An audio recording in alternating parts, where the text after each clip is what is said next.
بلکہ میرے لیے حیران کن بات یہ تھی کہ وہ پہلے سے موجود کسی جرمن سیاسی پارٹی کے ٹکٹ سے یہ الیکشن نہیں جیتے تھے، بلکہ انہوں نے جرمنی میں اپنی ایک سیاسی پارٹی بنائی اور اس سیاسی پارٹی سے الیکشن جیت کر کونسلر کا الیکشن جیتا۔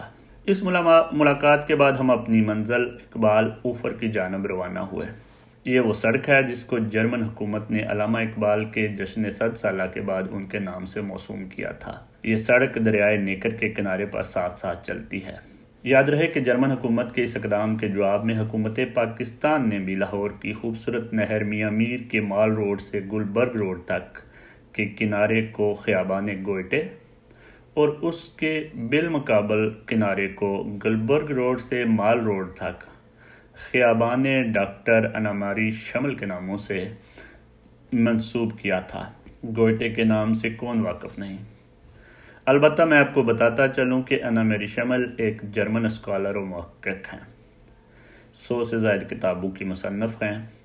انہیں انگریزی، عربی، فارسی اور ترکی زبان پر عبور حاصل تھا۔ اس کے ساتھ ساتھ انہیں پاکستانی زبانوں سندھی، سرائکی اور پنجابی سے بھی شغف تھا۔ وہ پاکستان اتنی دفعہ گئیں کہ وہ پاکستان کو اپنا دوسرا گھر قرار دیتی تھیں۔ وہ انگریزی اور جرمن زبان میں اپنی شاعری کے 2 مجموعے بھی چھپوا چکی ہیں۔ حکومت پاکستان کی جانب سے انہیں حلال امتیاز اور ستارہ امتیاز سے بھی نوازا گیا تھا۔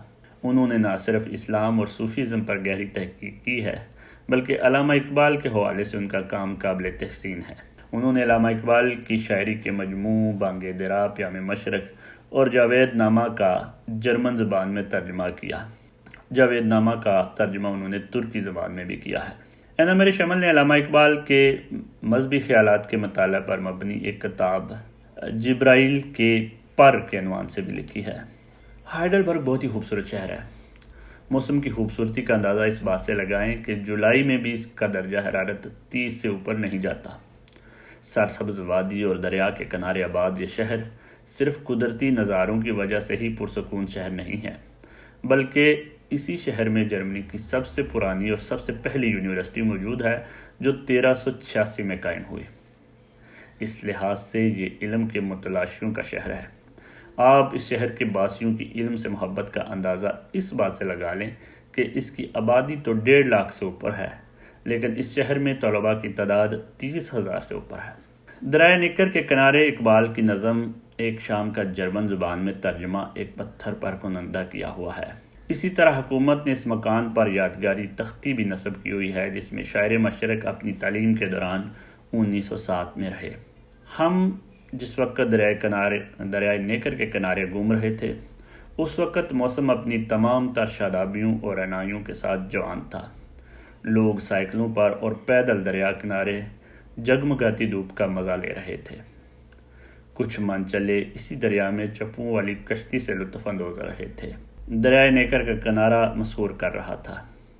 اقبال کی نظم کا ایک ایک شعر میرے ذہن پر اتر رہا تھا، لیکن مجھے ایک کمی شدت سے محسوس ہو رہی تھی کہ کاش میں اس دریا پر رات کے وقت آتا تو شاید وہ لذت دوگنا ہو جاتی اور میں اس احساس کو محسوس کر سکتا جو 1 صدی پہلے شاعر مشرق کو اس شہر کا دیوانہ کر گئی تھی، اور انہوں نے ہائیڈلبرگ کو شہر خوبصورت خواب کا نام دے دیا تھا۔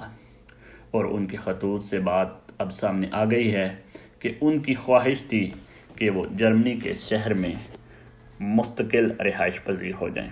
اس کا ترجمہ کیا ہے ہمارے میزبان ہیں جناب چودھری افتخار صاحب، جن نے ہمیں یہ موقع دیا کہ ہم اس دریا کے کنارے آج بیٹھ کے اتنی خوبصورت دھوپ میں اقبال کا تذکرہ کیے ہوئے ہیں۔ اقبال کی یادیں اس شہر سے ایک اور وجہ سے بھی بڑی جو ہے وہ فیمس ہیں، کیونکہ ان کے کچھ خط بعد میں تاریخ دانوں نے، ہسٹورینز نے نکالے کہ یہاں کی ایک لڑکی تھی ایما، جس کے عشق میں بقول ہسٹورین تاریخ دانوں کے وہ بہت زیادہ جو ہے وہ ان میں عشق میں گرفتار ہو گئے، اور بعد میں اس خاتون کے ساتھ ان کی خط و کتابت چلتی رہی۔ اقبال کی بڑی خواہش تھی کہ ان کی شادی بھی ہو جائے، اور وہ جو لیٹر ہیں وہ تاریخ کا حصہ ہیں جس میں اقبال یہ کہہ رہے ہیں کہ وہ یہی سمجھتے تھے، انہوں نے ہمیشہ جو شروع میں شاعری کی کہ جو ہندوستان کی جو خواتین ہیں وہی اپنی فیملی کلچر اور خوبصورتی کے لحاظ سے فیمس ہیں، اور انگلستان میں رہنے کے باوجود کوئی بھی انگلینڈ کی لڑکی ان کو متاثر نہیں کر سکی۔ لیکن جب وہ جرمنی آئے تو ایما کے عشق میں گرفتار ہو گئے اور ان کی یہ خواہش تھی کہ وہ اس سے شادی بھی کریں. پھر تب کا جو کلچر ہے وہ ذرا ڈیفرنٹ تھا. جرمنی کے جو لوگ ہیں اس لڑکی کے بھائی جو ہیں ان کی یہ خواہش نہیں تھی کہ وہ یہاں سے اتنی دور ہندوستان جائے اور جا کے وہاں پہ رہے.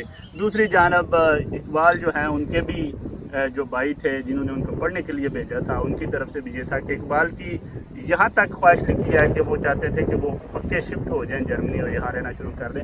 اب دیکھیں گے جس قسم کا یہ شہر ہے, پیچھے پہاڑ ہے, یہ دریا ہے, نیکر ہے, اور اس کی موجودگی میں پھر ایما جیسی خوبصورت اور شرارتی لڑکی بھی موجود ہو اور پھر انسان عشق میں گرفتار نہ ہو, یہ نارمل سی باتیں ہیں. تو ہم نے جب بھی دیکھا اقبال کو ایک حکیم الامت کے روپ میں دیکھا, ایک فلاسفر کے روپ میں دیکھا, لیکن ایک انسانی تقاضے کے تحت ان کے جذبات اور جو انہوں نے جذبات کی اظہار کی وہ لیٹر بھی جو آپ جیسے جو طلباء ہیں وہ ڈھونڈ سکتے ہیں, مل سکتے ہیں. میں جو ہے آج یہاں بیٹھ کے اقبال کا جو دریائے نیکر کے حوالے سے جو انہوں نے شعر کہا ہے وہ ضرور آپ کو پڑھ کے سناؤں گا. وہ لکھتے ہیں, خاموش ہے چاندنی کمر کی, شاخیں ہیں خاموش ہر شجر کی, وادی کے نوا فروش خاموش, کوثر کے سبز پوش خاموش, فطرت بے ہوش ہو گئی ہے, آغوش میں شب کے سو گئی ہے, کچھ ایسا سکوت کا فسوں ہے, نیکر کا خرام بھی سکون ہے, اے دل تو بھی خاموش ہو جا, آغوش میں غم کو لے کے سو جا. تو جس طرح کی یہ شاعری سے لگتا ہے کہ اقبال نے شاید شام کو یہ کہا ہوگا. تو جی جو لوگ یورپ میں رہ رہے ہیں یا بیرون ملک رہ رہے ہیں ان کے لیے ضروری ہے کہ اگر وہ اپنا نام بنانا چاہتے ہیں, اس سوسائٹی میں اپنا مقام بنانا چاہتے ہیں اور اپنے ملک اور اپنے مذہب اور اپنی ثقافت کو انٹروڈیوس کروانا چاہتے ہیں, تو بہت ضروری ہے کہ وہ یہاں کی پولیٹیکل لائف میں ایکٹیو رول پلے کریں اور مثبت طریقے سے ان کے جو معاشرے میں ہیں وہ شامل ہو جائیں. اس سے نہ صرف آپ اپنے ملک کا نام روشن کریں گے بلکہ اپنے مذہب کی بھی بہتر اور اپنی ثقافت کی بھی بہتر ترجمانی کر سکیں گے. انشاءاللہ پھر کسی نئی ویڈیو کے ساتھ حاضر ہوں گے. تب تک کے لیے اجازت دیجیے. اللہ آپ کا حامی و ناصر ہو.